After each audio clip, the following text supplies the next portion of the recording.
90.8 radio Azad Hind पर लीजिए अब प्रस्तुत है कार्यक्रम बाल सभा। बाल सभा में आज का विषय है खेल भी एक परीक्षा है। तो लीजिए प्रस्तुत है कार्यक्रम बाल सभा।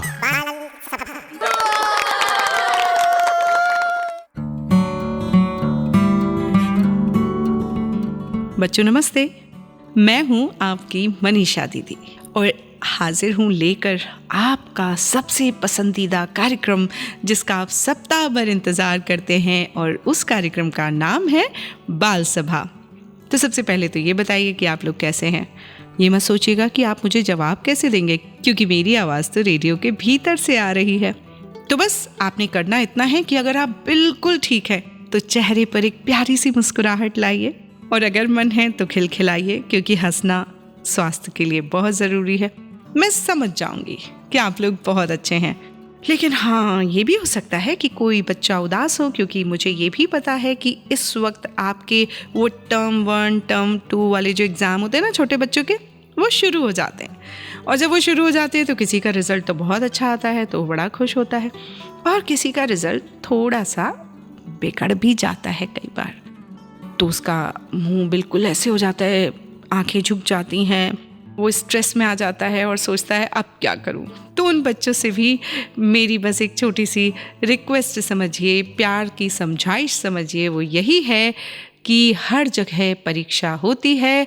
कई बार हम सफल होते हैं और कई बार असफल भी होते हैं, लेकिन ये बिल्कुल ज़रूरी नहीं है बच्चों कि सफलता हमें मिलती ही रहे, क्योंकि अगर हम कभी हारे नहीं ना, तो हम जीत के स्वाद को पूरी तरह एंजॉय नहीं कर पाएंगे।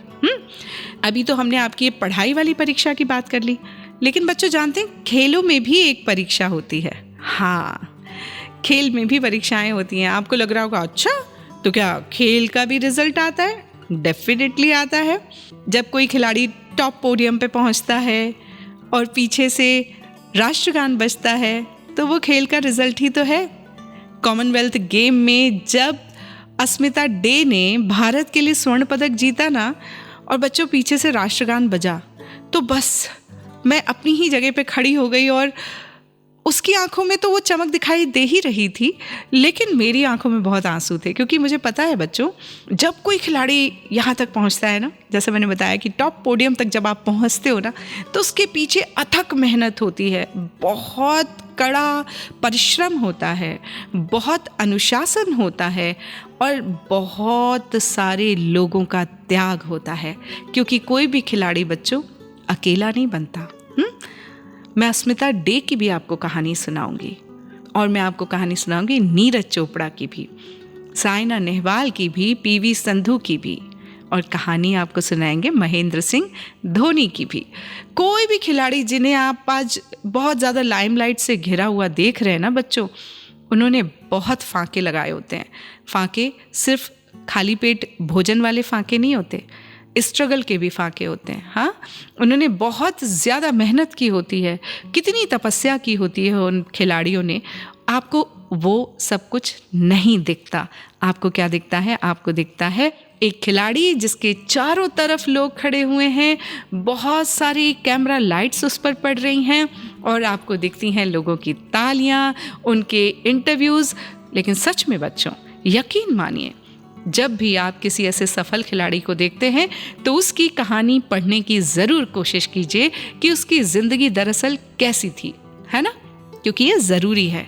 ये इसलिए ज़रूरी है कि जब हम ऐसी कहानियाँ जो काल्पनिक होती हैं वो पढ़ते हैं, अच्छा लगता है। क्योंकि मैंने देखा है कि बच्चों को कई बार ऐसी कहानियाँ बहुत अच्छी लगती हैं जो सब कुछ कल्पनाओं के देश में ले जाती हैं, कि रानियों का देश, परियों की कहानी, है ना? अच्छा लगता है ये सब कुछ, लेकिन कभी कभी अपने असली जीवन से जुड़ी हुई कहानियाँ भी हमको जाननी चाहिए, क्योंकि वो बहुत प्रेरणादायक होती हैं। अब आपको मैं अपनी बात पर ले आती हूँ कि ये इतनी सारी बातें मैं आपसे कर क्यों रही हूँ। तो बच्चों, ऐसा है कि खेलों में भी परीक्षा होती है। आज हमारा बाल सभा का विषय यही है, और मैं आपसे आज बहुत सारी बातें पूछने वाली हूँ।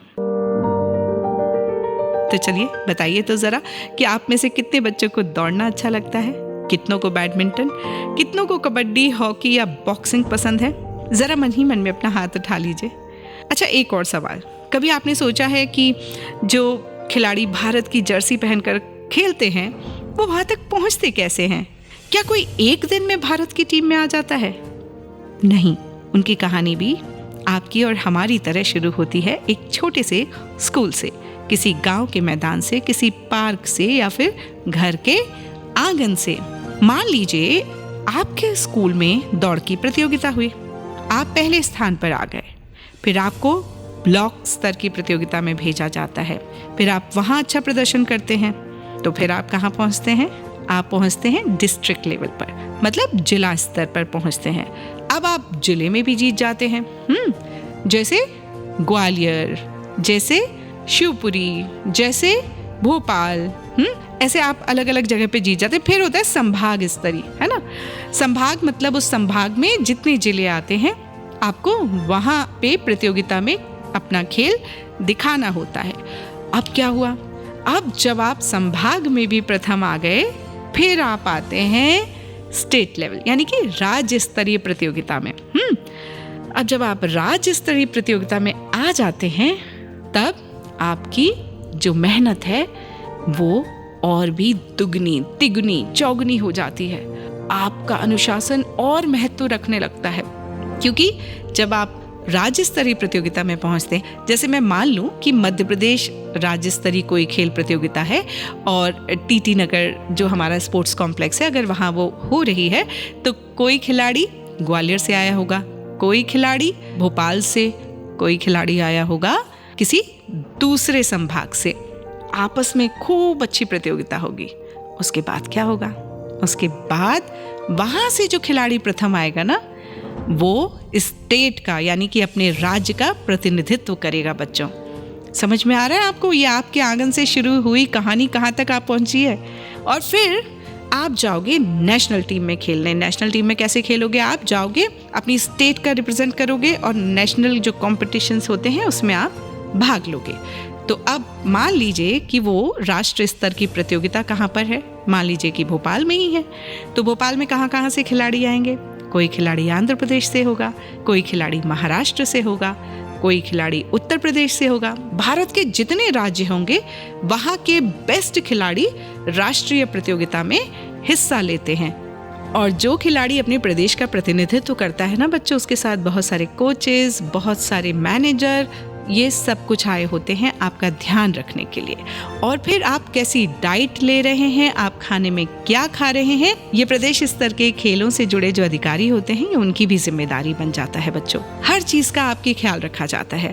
फिर आता है वो दिन जब आप अपने स्टेट के लिए खेलते हुए जीत जाते हैं। अब क्या होगा? उत्सुकता लग रही है? फिर बच्चों, आप मान लीजिए कि नेशनल चैंपियनशिप में फर्स्ट आ जाते हो। क्या होगा? अब क्या होगा? अब वो होगा जिसका हमें इंतजार था। अब वो होगा बच्चों कि आप भारत के लिए खेलने के लायक माने जाने लगते हो। फिर राष्ट्रीय स्तर पे कैंप आयोजित होता है, जिसमें कुछ चुनिंदा बच्चे पहुंचते हैं। फिर उसके बाद क्या होता है? स्पोर्ट्स एकेडमी होती हैं जहां आपको प्रशिक्षण के लिए भेजा जाता है। अब देश के जो सबसे बेहतर कोच हैं वो आपको तैयार करते हैं अंतर्राष्ट्रीय खेल प्रतियोगिताओं के लिए। और अंतर्राष्ट्रीय खेल प्रतियोगिता कोई एक नहीं होती, दो नहीं होती, बहुत सारे खेल की प्रतियोगिताएं होती हैं, जैसे कॉमनवेल्थ गेम्स, जैसे एशियाई गेम्स, और कुछ होती हैं सिर्फ आपके खेल की, जैसे एथलेटिक्स मीट, जूडो मीट। फिर इधर आ जाइए आप, तैराकी का कोई कंपटीशन होगा इंटरनेशनल, तो उसमें अगर आप भारत के लिए खेलेंगे तो ऐसे हर स्तर पर आपको खुद को साबित करना पड़ता है। बच्चों, पूरे भारत से हजारों बच्चे खेल रहे हैं, उनमें से सबसे अच्छे खिलाड़ियों का चयन होता है, फिर वो भारतीय टीम का हिस्सा बनते हैं। और फिर कॉमनवेल्थ गेम्स जैसे बड़े खेलों का जब आयोजन होता है तो आप पहनते हैं भारत देश की जर्सी।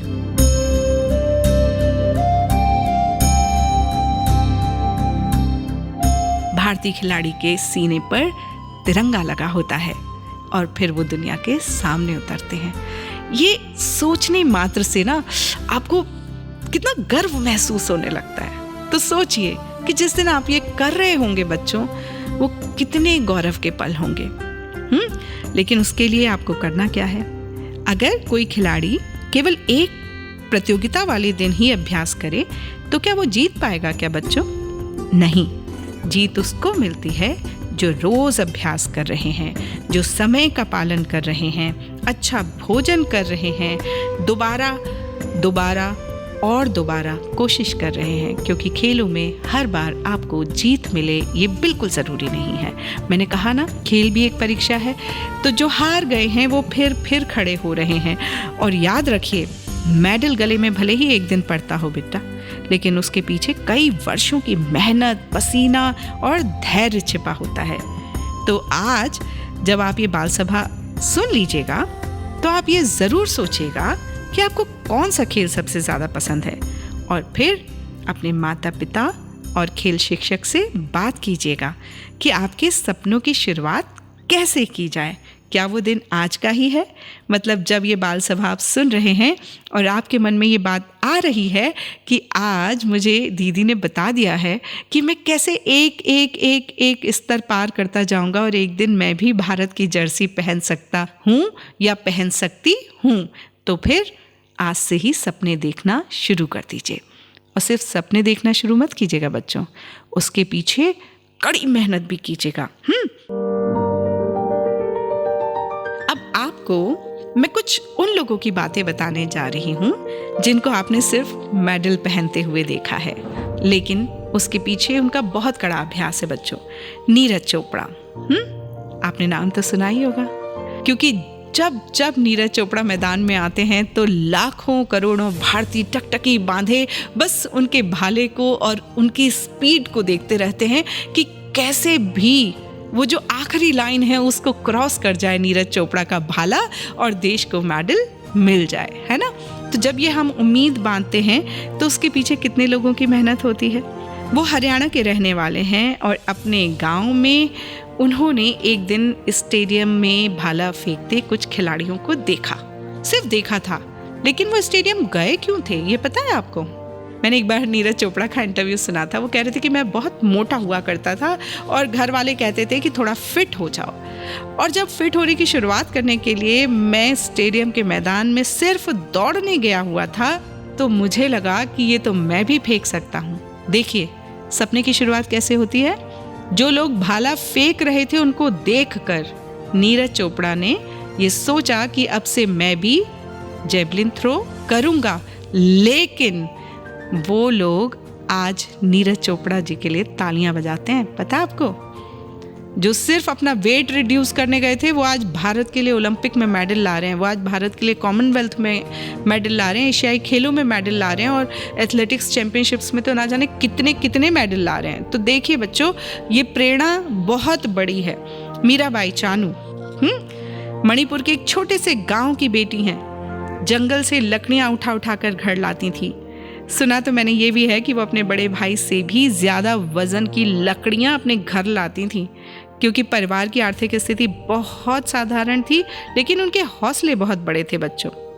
कई बार हार लगी, कई बार चोट लगी, लेकिन उन्होंने हार नहीं मानी और एक दिन वही मीराबाई चानू चैंपियन बनती हैं। भारत की जर्सी फिर से छा जाती है, फिर से ओलंपिक, कॉमनवेल्थ गेम्स, एशियाई गेमों में भारत के लिए पदक जीतकर करोड़ों लोगों की प्रेरणा बन जाती हैं मीराबाई चानू। पीवी संधू, नाम तो सुना होगा। सबसे बड़ी ताकत उनकी जानते हैं क्या है? उनकी ताकत है उनका अनुशासन। रोज सुबह जल्दी उठकर कई किलोमीटर दूर अपनी एकेडमी जाकर अभ्यास करती हैं। जब बहुत सारे बच्चे छुट्टियां मना रहे होते थे ना, तब पीवी सिंधु कोर्ट पर पसीना बहा रही होती थी, और वर्षों की इसी मेहनत ने उन्हें वर्ल्ड चैंपियन बना दिया। ओलंपिक में लगातार मेडल जीतने वाली वो भारत की पहली खिलाड़ी बनी। हाँ, कितनी बड़ी बातें हैं, कितना बड़ा सम्मान है, लेकिन उसके पीछे उनकी माँ का भी हाथ है, उनके पिता का भी हाथ है। ये लोग बहुत सेक्रीफाइस करते हैं बच्चों। कई बार हमें अपनी प्रैक्टिस करने के लिए एक शहर से दूसरे शहर जाकर बसना पड़ता है। अब मान लीजिए वो सब जूनियर खेल रही हैं, और सब जूनियर सबसे छोटी उम्र के बच्चों के प्रतियोगिताएं होती हैं, और सब जूनियर में बच्चा अकेला तो जा नहीं सकता, तो कई बार पेरेंट्स को भी साथ में जाना पड़ता है। तो वो तो खेल रही हैं, लेकिन उनके साथ उनकी माँ अपना घर छोड़कर वहाँ रह रही हैं। ये त्याग है कि नहीं? तो अकेले कोई खिलाड़ी नहीं जीतता। खिलाड़ी के कोच, खिलाड़ी के पेरेंट्स, खिलाड़ी के वो दोस्त जो उनको उनकी हार के वक्त भी प्रेरित कर रहे थे अच्छा खेलने के लिए, उन सब लोगों के सपने एक साथ जीतते हैं बच्चों। निखत जरीन, आपको पता है कई लोगों ने कहा कि लड़कियां बॉक्सिंग नहीं कर सकती, लेकिन निखत जरीन ने ये साबित किया कि वो बॉक्सिंग न सिर्फ कर सकती हैं बल्कि जीत भी सकती हैं। और आज निखत जरीन हजारों लड़कियों की प्रेरणा है। जो भी बॉक्सिंग में अपना करियर बनाना चाहता है, निखत जरीन उस हर शख्स की प्रेरणा है। अब आप सोचिए कि कितना अजीबोगरीब है सब कुछ, कि एक लड़की घर में बैठी है और उससे सब लोग कह रहे हैं कि चलो एक काम करते हैं, अब तुम पढ़ाई करो, अगर अच्छे नंबर नहीं आए तो फिर देख लेना, हम तुम्हें अच्छे स्कूल से निकाल लेंगे। और वो बच्चा बार बार कह रहा है कि नहीं, मेरा पढ़ाई में भले ही ज़्यादा मन नहीं लग रहा है, लेकिन मेरा मन कहीं और लग रहा है। हर बच्चा अलग होता है। इसी बहाने एक और बात मैं आप लोगों से कर लेती हूँ, क्योंकि मुझे पता है कि बच्चे अकेले बाल सभा नहीं सुनते हैं, बच्चों के मम्मी पापा भी तो बाल सभा सुनते हैं। तो फिर उन लोगों से मुझे यही कहना है कि एक तो अपने बच्चों का कंपैरिजन किसी से मत करिए, है ना। हो सकता है कि कोई बच्चा पढ़ाई में बहुत अच्छा है, हो सकता है कोई बच्चा खेल में बहुत अच्छा है, कोई बच्चा पेंटिंग बहुत अच्छी करता है। तो ये आपकी परीक्षा है कि आप अपने बच्चे की कला को समझें, पहचानें और उसको उस लाइन चुनने में मदद करें, उसके ऊपर अपने निर्णयों को ना थोपें। तो देखो बच्चों, आपके बहाने मैं आपके मम्मी पापा से भी थोड़ी अपने मन की बातें ना कर ही लेती हूँ। ये राज की बात है। अब ऐसा होगा कि बच्चे हंस रहे होंगे कि ओहो, दीदी ने तो आज हमारे बहाने मम्मी पापा को भी समझा दिया। तो सही बात है, थोड़ी समझाइश दोनों तरफ हो जानी चाहिए। वैसे एक बात और है बच्चों, कि आपके स्कूल का जब रिजल्ट आता है तो आपको खुशी होती है ना? होती है कि नहीं होती है? आप रिपोर्ट कार्ड लेने जब पहुंचते हो, उसमें जब आपके अच्छे अंक दिखाई देते हैं तो आपको लगता है वाह क्या बात है। पापा आपके गर्व से कहते हैं शाबाश, दादा दादी नाना नानी। मैंने तो यहाँ तक देखा है कि अभी जब 10th का रिजल्ट आया था तो आप यकीन नहीं कीजिए, मेरे को एक बच्ची बता रही थी कि उसके मम्मी पापा को ना ऐसे लोग फ़ोन करके पूछ रहे थे क्या रहा आपकी बिटिया का, जिन्हें उससे कोई मतलब भी नहीं था, जो उसकी तैयारी में भी शामिल नहीं थे। तो कई लोगों को ये भी होता है कि पता करें कैसा पढ़ी थी ये बच्ची, है ना। तो कई बार हमको क्या होता है बच्चों, कि कई बार हमको ये भी देखना होता है कि किस तरह हमारे साथ जो खड़े हैं, उसके अलावा हमारे जो दूर के रिश्तेदार हैं, वो भी ये उम्मीद करते हैं कि हम कुछ अच्छा करके दिखाएं, है ना। तो सबके लिए हमें क्या करना है, अच्छी पढ़ाई के साथ साथ अच्छी मेहनत, थोड़ा अनुशासन और थोड़ी हार के लिए भी तैयारी, क्योंकि एक बार में सब नहीं जीतते हैं। ठीक है, अब आगे की बात बताएं आपको। ज्ञानेश्वरी यादव ये क्या करती हैं? Weight lifting. छत्तीसगढ़ के एक छोटे से गांव और सामान्य परिवार से आने वाली ज्ञानेश्वरी अपने पिता से ट्रेनिंग लेने की कोशिश करती थीं। उनके पिता के पास ट्रेनिंग और डाइट का खर्च उठाने के लिए पैसे भी नहीं थे। बहुत आर्थिक तंगी का सामना किया, कुछ लोगों से उधार भी लिया। लेकिन अब आप देखिए, अब आपको पैरा एथलेटिक्स की बात बताते हैं। व्यक्तिगत जीवन में शर्मिला धनखड़ बहुत गंभीर और अकल्पनीय संघर्षों को झेलने के बावजूद para shot put athlete Sharmila Dhankhar ने हार नहीं मानी और कॉमनवेल्थ गेम्स में देश के लिए ऐतिहासिक स्वर्ण पदक जीता है। अब बात करते हैं कि कैसे शुरू हुआ अस्मिता डे का सफ़र। अस्मिता डे, जिन्होंने पहली बार जूडो में 48 kg में बच्चों गोल्ड मेडल जीता है। त्रिपुरा के एक बहुत छोटे से शहर से आती हैं अस्मिता डे। बहुत सारा संघर्ष, बहुत सारी मेहनत और जिद की कहानी है अस्मिता डे की कहानी।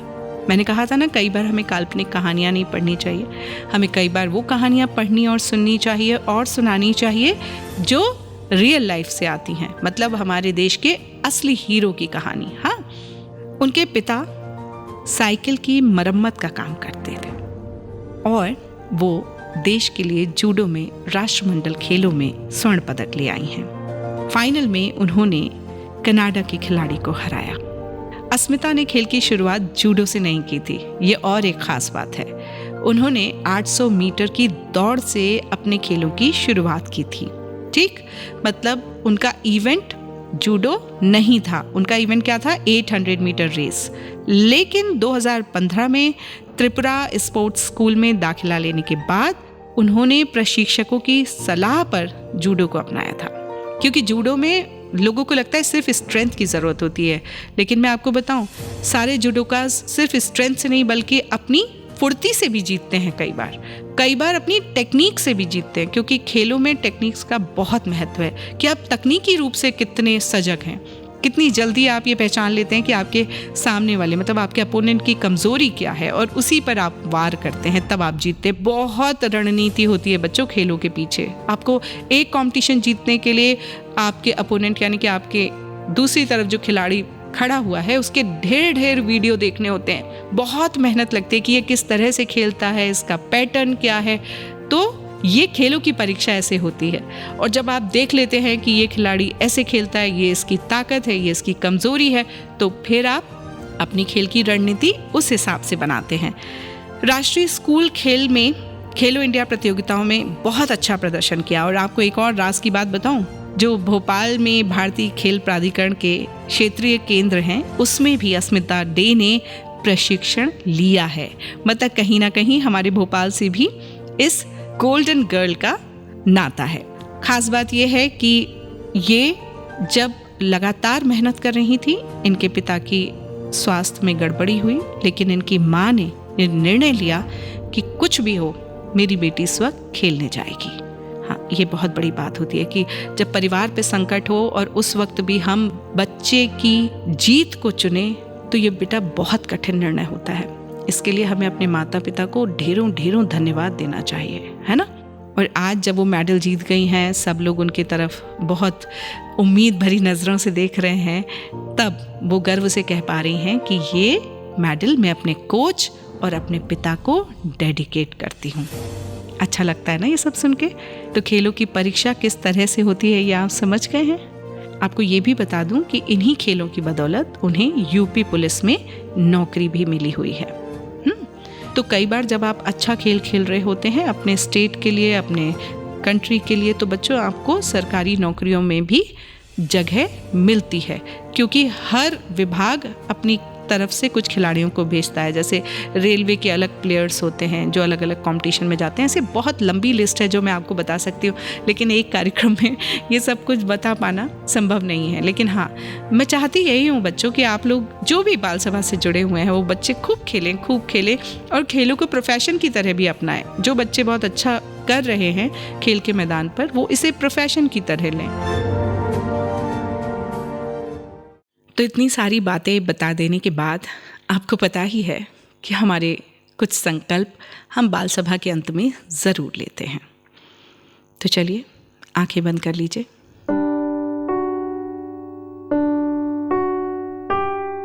आज जबकि हमने बात की है कि खेलों में भी परीक्षा होती है, तब पहला संकल्प हम सब मिलकर यही लेंगे कि हमारी ज़िंदगी में हम किसी भी क्षेत्र में पूरी ईमानदारी के साथ मेहनत करेंगे। पढ़ाई के अलावा किसी न किसी खेल को ज़रूर अपनाएंगे, क्योंकि कहते हैं कि स्वस्थ तन में ही स्वस्थ मन निवास करता है। आज का तीसरा संकल्प ये है कि जीवन में अनुशासन के महत्व को समझेंगे। और आज का आखिरी संकल्प ये है कि हम जो भी काम हमें पसंद है उसमें एकाग्रता, परिश्रम और फोकस, इन तीनों को एकाकार करके अपने जीवन को सही दिशा में ले जाएंगे। अब धीरे धीरे आंखें आप खोल सकते हैं। तो फाइनली बच्चों, संकल्प भी हम सब ले चुके हैं, इतनी सारी कहानियां भी आपको सुना चुके हैं अच्छे अच्छे खिलाड़ियों की और उनके जीवन की। तो अब आप अपना ध्यान रखिए और आपके मम्मी पापा का भी ध्यान रखिए। जब वो कहीं बाहर से आए तो उन्हें एक ठंडा ग्लास पानी ज़रूर दीजिए, ठीक है। इसी छोटी सी सीख के बाद मुझे भी बाय बाय कहिए, है ना। तो चलूँ, अपना ख्याल रखिएगा, चलती हूँ। और अब आप सभी बच्चों को ढेर सारा प्यार और नमस्कार। अभी आप सुन रहे थे कार्यक्रम बाल सभा। आज का विषय था खेलों की भी परीक्षाएं होती हैं। इस कार्यक्रम के लिए मार्गदर्शन संतोष कुमार वर्मा, परिकल्पना दीदी गौड़, ध्वनि संपादन अमित पुंतानी, समन्वय सहयोग सतीश पाथम और मैं थी आपके साथ मनीषा चतुर्वेदी। सुनते रहिए रेडियो आजाद हिंद 90.8, देश का चैनल, देश के लिए। बाल सभा।